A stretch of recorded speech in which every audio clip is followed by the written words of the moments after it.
How are you? I'm speaking to you from Suite G1 in the studios of WorldBrain Audio. Now, you might find that tonight's story disturbs you just a tiny bit as it goes along.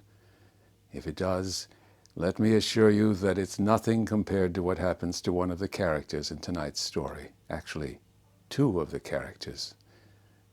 It's complicated. It is not for children, or for people who have stomach difficulties.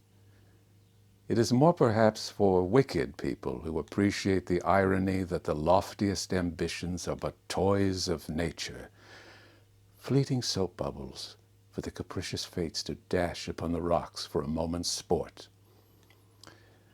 The story was written by Burton Peter Tom, and I think it's perfectly beastly.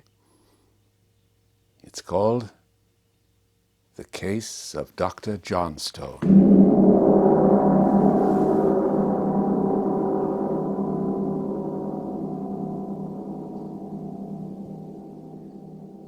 I have just read of the death of Robert Belmore Johnstone.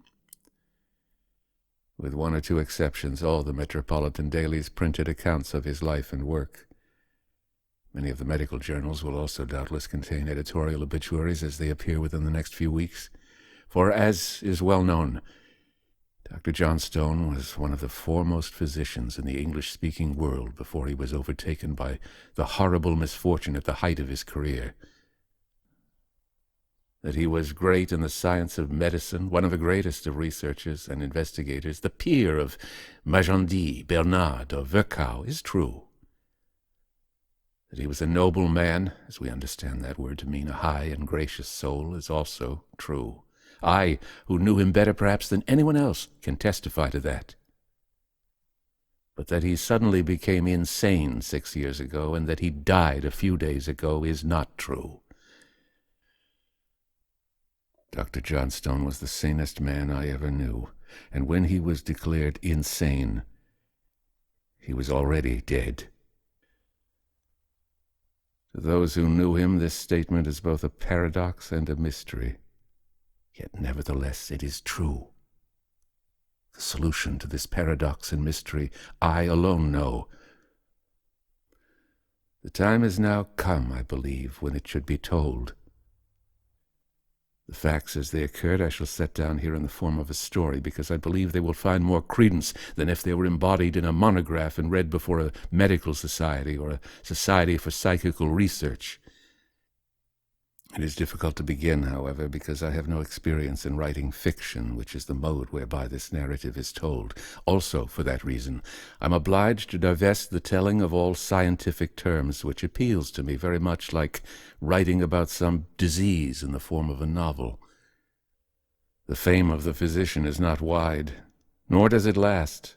Who remembers the famous physicians of 100 years ago? Laennec, Cooper, Abernethy, Rush, except to their professional brethren, and not all of them. They have been long forgotten. So it is with Johnstone. Thousands remember him now because of personal contact, but many thousands never heard of him, and 50 years hence his name and his achievements in solving some of the abstruse problems of pathology, his researches in physiology, will, except to the learned few, mean almost less than nothing. Yet, during the years of his activity, he did much work that will last. But of his greatest victory that ended in, no, I will not say defeat, for defeat means failure, and he did not fail, I will tell, so that if in the future that which he proved is proved again, the credit of it, the glory of it, will go to him. It was while I was an intern at the neurological hospital that I became acquainted with Dr. Johnstone. He was chief of the visiting staff, and he had a room fitted up as a laboratory where he did his experimental and research work. Because of his position at the hospital, the interns were told from time to time to assist him, since my tendencies were, and still are, I may say, all directed toward the experimental and research side of medicine rather than the practical or clinical side. I perhaps showed more enthusiasm than the other intern assistants, and this common bond of interest soon made us very good friends. When my internship at the hospital expired and I started out to practice for myself, I continued to act as his assistant. It was through his influence that a year later I gave up private practice altogether and devoted myself exclusively to research, when I was appointed a research fellow in pathology at the Stoneman Institute, a whole-time appointment which I still hold.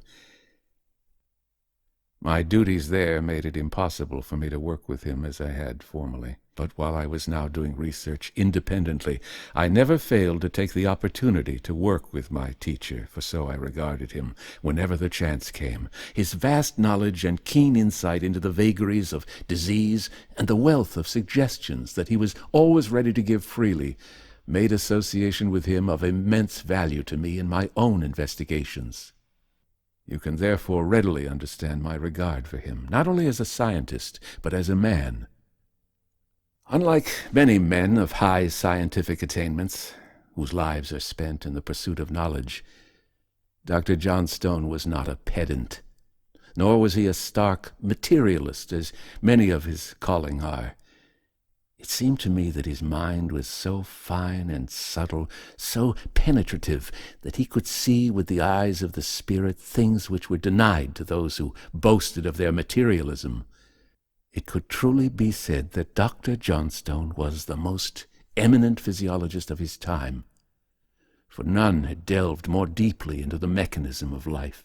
Yet, unlike some that I can name, he did not believe that the life of an individual, man or beast, was simply the sum of his endocrine reactions. To him, life was infinitely more than a chemical reaction.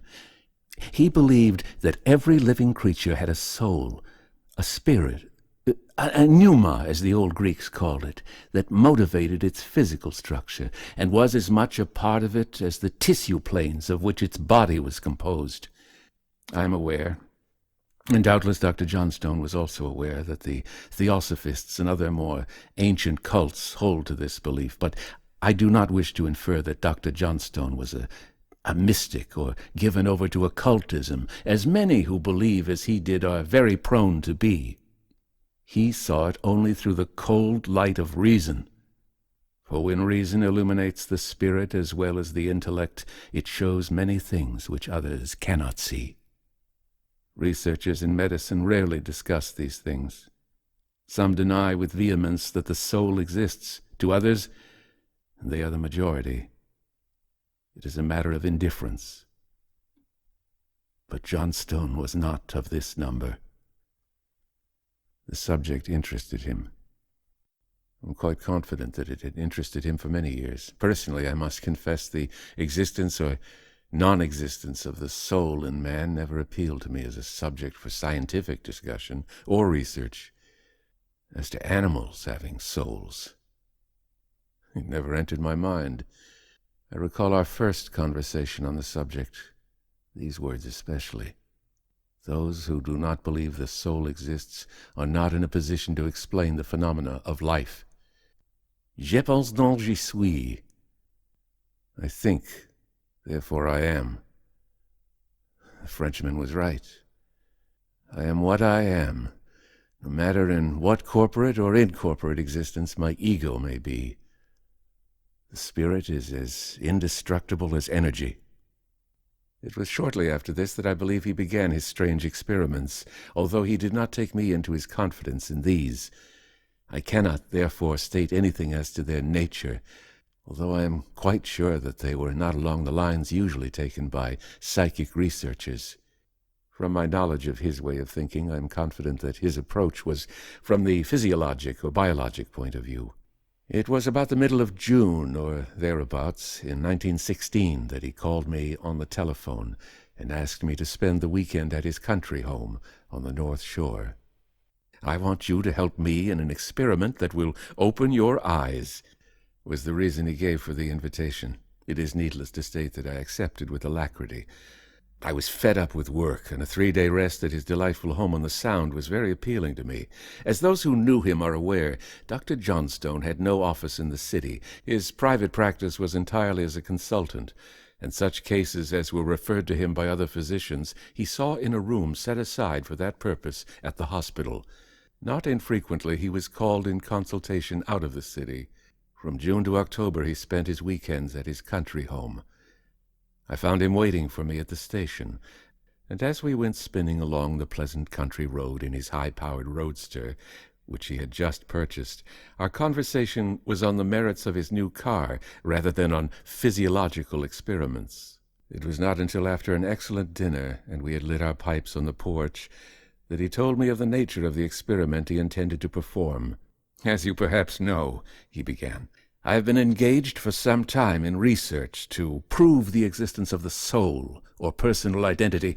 You are the only one who is acquainted with my efforts in that direction. It is needless for me to say, as you very well know, that if I had made my experiments public, my scientific friends, with hardly an exception, would have made me a laughing-stock. For that reason, except to you, who I know do not doubt my sanity, I have kept my work a secret. Hitherto, as in all research having to do with life and its functions in health or disease, I have experimented with animals. I have now reached that stage where a human subject is necessary. I therefore propose to experiment on myself, or rather, it is necessary for myself to form a part of the experiment. That is why I have sent for you. Not only that you, who in a sense I look upon as my pupil, may witness the physical demonstration of the existence of the ego outside of its original habitat, but also I will require your assistance in what I propose to prove. It will mean that you will also participate in the fame which the proof will bring." The technicalities of his proposed experiment he did not reveal, and as he did not seem to care to discuss them, I turned the subject. The fact of the matter was that neither of us cared to talk shop, and as the coming experiment was certainly included in that category, we talked of other things. I have often thought of that evening since. How little did either of us realize what was going to happen. "Sleep as late as you please," were the parting words of my host before we went to bed. If I were writing fiction, it would now be in order, I suppose, to digress and tell how I was filled with vague fears of the morrow, how strange, weird noises or other happenings were heard or seen in the watches of the night. That would help to build the structure of the culminating horror. But nothing like that occurred. There was no reason for it. A wonderful, far-reaching, perhaps out-of-the-ordinary scientific experiment was to be performed. Such are being done every day. To the scientist, they are no more than a part of a day's work. The scientific demonstration of the soul, or personal identity by means of a carefully reasoned and rationally worked-out experiment, while fraught with intense interest, need not necessarily be uncanny. The investigations of Lodge, or Crookes, or Rochas, and most recent of all, Richet, when subjected to scientific analysis, are not ghostly or uncanny. Science has no place for phenomena that reason cannot fathom. Such do not exist except in the imagination of those who feel, but do not think. But I have often thought of why Dr. Johnstone's great experiment had the outcome that it did. I can hardly bring myself to believe that the most important part of all should have been overlooked or provided against, for I never knew whether this was an oversight or just plain accident. Perhaps they are right who say that there are some things which we cannot, or rather, ought not to know, and that there is some power, call it what you will, that says, "So far shalt thou go, and no farther." I do not know. In a way, the experiment failed horribly. Yet Dr. Johnstone proved that the soul exists, that there is a spirit as well as matter. Proved it in a way that I, at least, could not possibly deny. Therefore, instead of saying that he failed, I shall say that he perished. For a man may perish and yet not fail. I was awakened in the morning by the birds chirping in the trees. After breakfast, which I remember was a very cheerful meal, we went out on the porch and had a smoke. "I think we had better go upstairs now," said Johnstone, when we had finished our pipes. "I want to be through by 12 so that I can beat you on the links this afternoon." "We'll see about that," I replied, laughing. The laboratory was on the top floor and ran the whole length of the house. I'd never been in it before, but I could see at a glance that it was very completely equipped.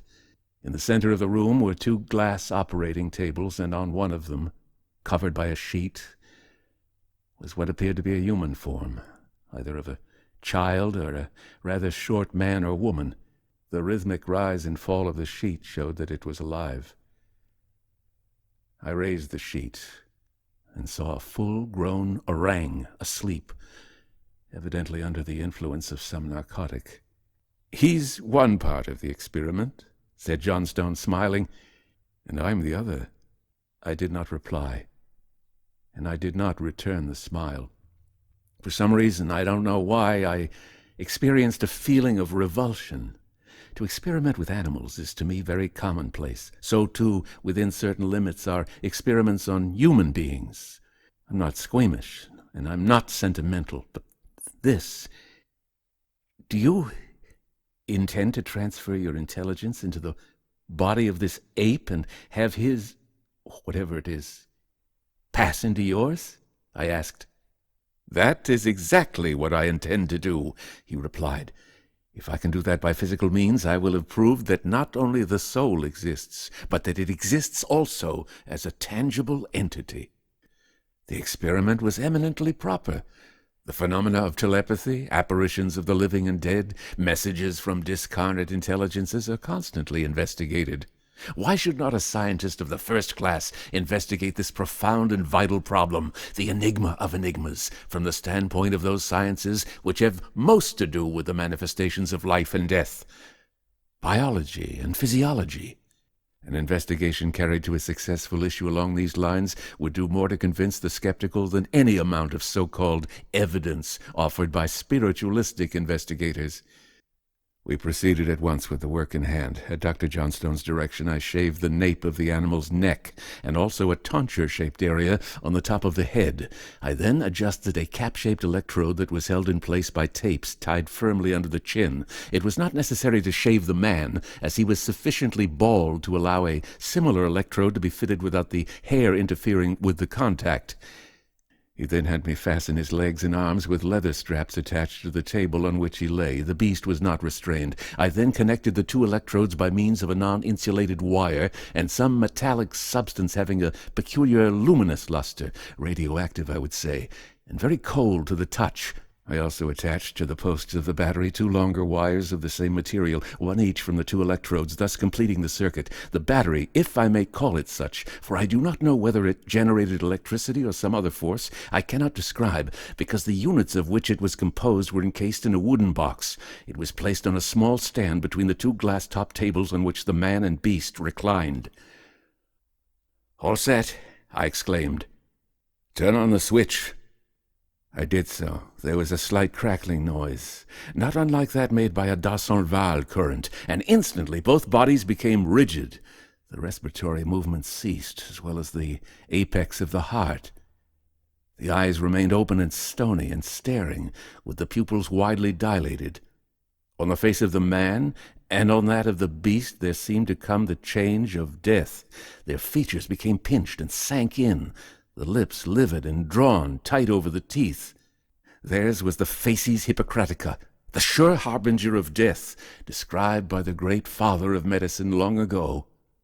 It was as if the vital organs, the heart and lungs, no longer functioned, and the glow of life was gone. This phase lasted exactly 1 minute and 22 seconds, for I timed it with my watch. Then the heart of each began to beat again, slowly and feebly at first, but the force and number of the beats increased with each passing second. They began to breathe. They lived, although unconscious. For a while they seemed to sleep with that profoundness that is observed only in children or the aged, or in those who are utterly exhausted by physical exertion. This second phase lasted for a few seconds, less than 5 minutes. Then came another change. A change that was subtle and terrible to see. It was as if life was coming back, but in each it was a different life, and this difference was indelibly stamped upon their features. The countenance of the ape shone with a light that was new and strange. The countenance of the man was transformed by a look that was not human. I was awed, for what I saw was stranger far than anything I had ever beheld. The ape turned his eyes toward me. The cavernous mouth opened. The black snout grimaced. In husky, guttural tones came the words, Where am I? Where am I? I did not answer. I simply stared at him. The beast sat up and stretched his arms, and then clambered to the floor and shambled toward me. I stepped back. I could not help it. Don't be afraid. It's only I, Johnstone. The wrinkled face broke into a hideous smile. Help me to unloose the other. The man, by this time, was tugging at the straps in an endeavor to get free. As I unbuckled the strap that held his shoulders down, he tried to bite me. Stop that! Croaked the ape, and he struck the man a sharp blow in the face. He cowered from the blow and made an angry grimace, and when the leg straps were unloosed, sprang to the floor with a wild yell and began capering about the room with body bent and hanging arms like an ape. If it were not horrible, it would have seemed grotesque, but as it was, it sickened me. The beast clutched me by the arm, and in a voice that trembled with emotion, hoarse and raucous though it was, said, See, his soul is in my body, and my soul is in his body. I have proved that the soul exists, that there is an ego in all living things. In silence we stood and watched the bestial thing, and it came home to me how much the body reflects the soul within. Round and round the room it ran, peering, muttering, fingering, smelling. Suddenly it approached and stopped at the table where the battery stood. With a cry of alarm, the one at my side leaped forward to drive it away. But it was too late. As the beast leaped, the man swept the apparatus to the floor. It fell with a crash. From the broken jars a fuming, greenish vapor arose that filled the room with a pungent, acrid odor. The wires gave off faint red lights and turned to white, ash-like streaks. The ape gripped him. The man yelled a bit and struggled. The body of Johnstone was that of a powerful man in the prime of life, and he put up a fierce fight. Over and over they rolled, upsetting chairs and tables. Now the man, now the beast on top. Slowly but surely the animal strength overcame that of the human. The man was down, and the beast was on top. In vain the man's fists beat the broad black face and tore at the hairy chest. The short, thick fingers clutched his throat tighter and tighter. His face turned blue and his tongue stuck out to a sickening length, and his eyes seemed as if they were bursting from their sockets. I watched the fearful struggle without attempting to interfere, because it was impossible to do so. It was not like a fight between man and man, but a fight between two beasts. I was fascinated by it. But when I realized that the man was dying, that the beast was choking him to death, I came to myself. "Stop it! For God's sake, stop it!" I cried. "You're killing him! You're killing yourself!" And I grasped the ape by the shoulder and tried to pull him off. "Let go of him!" He understood and relaxed his hold and stood up. The man breathed feebly. "What is the matter with you?" I asked with heat. "If you kill him, how can you return to your own body?" The ape turned and looked at me. Yes, I know. But he has broken the bridge over which we must pass to enter into our own. "What?" I cried. "Do you mean to tell me you can't go back? Can't the apparatus be repaired? We can keep this," I pointed to the prostrate form on the floor, "locked up until I can get what you need." It can't be done," he whispered. "Neither the apparatus or the elements of which it was composed can be replaced. I'll not go into details, but it can't be done." I groaned. Then we talked a while. The conversation I shall not record. It was purely personal and had to do with matters that he wished me to attend to. Finally he said, "Thanks, old man. And goodbye." And he extended a hairy paw. "I am going now to solve another riddle." And he stole out of the fateful room, leaving me alone with his body. The next day, in several New York papers, the following news item appeared. "Monkey scares automobilists. While R.J. Farley was riding with Mrs. Farley and Mr. and Mrs. B.M. Green on the North Shore Road yesterday, they almost ran over a large monkey or ape that suddenly appeared in front of their car. Mr. Farley states that the animal acted as if it wanted to be run over. Mr. Farley stopped his car just in time, and the animal ran off. It was probably the same monkey that was later found drowned in the lake on the estate of G.L. Hurt, a Wall Street broker. Several days after this item appeared, two eminent alienists committed Dr. Robert Belmore Johnstone to an asylum for the insane. Both of these gentlemen knew him, and after they had signed the commitment papers, one of them, a large gentleman who always spoke in a large way, remarked to me, "A very peculiar case, Doctor. A very peculiar case. I really cannot understand it. Even if the psychosis had been of sudden development, it is most bizarre and entirely different from any that I have ever seen. It would seem as if the man's brain had been changed into that of a beast. A simian, I would say." I held my peace. He never knew how close to the truth he came. Now, when I hear, as I heard only the other day, that the soul, the individuality, is nothing more than the sum of the reactions of the ductless glands, that the ego can be resolved into a chemical formula, I turn away, for I know differently.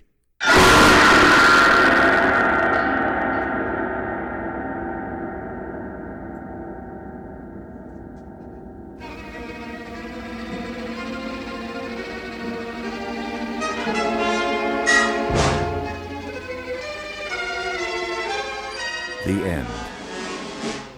The Case of Dr. Johnstone. Written by Burton Peter Tom. Narrated by Edward E. French. Good night. Narrator Edward E. French is an acclaimed special effects makeup artist with 2 Emmy Awards and 1 Oscar nomination for Star Trek VI: The Undiscovered Country. His feature film credits include Creepshow 2, Terminator 2, American Sniper, Batman Returns, and many TV shows such as NCIS, Buffy the Vampire Slayer, Star Trek The Next Generation, House, Tales from the Dark Side, American Horror Story, and HBO's Westworld. His commercial credits include the monster makeup seen in the popular Spectrum Communications spots featuring the Mummy, Mr. and Mrs. Werewolf, Mr. Death, the Demon, Mad Scientist, and Mr. Vampire. To learn more about the artistry and innovation of Ed French, visit www.edwardfrenchmakeupeffects.com. Complete credits are listed at www.imdb.com. Facebook at Edward Emerson French. Instagram ed.emerson.french. Email edwardfrench06@hotmail.com. Subscribe to the Fiction Fantastique channel. www.youtube.com/FrenchEdward06.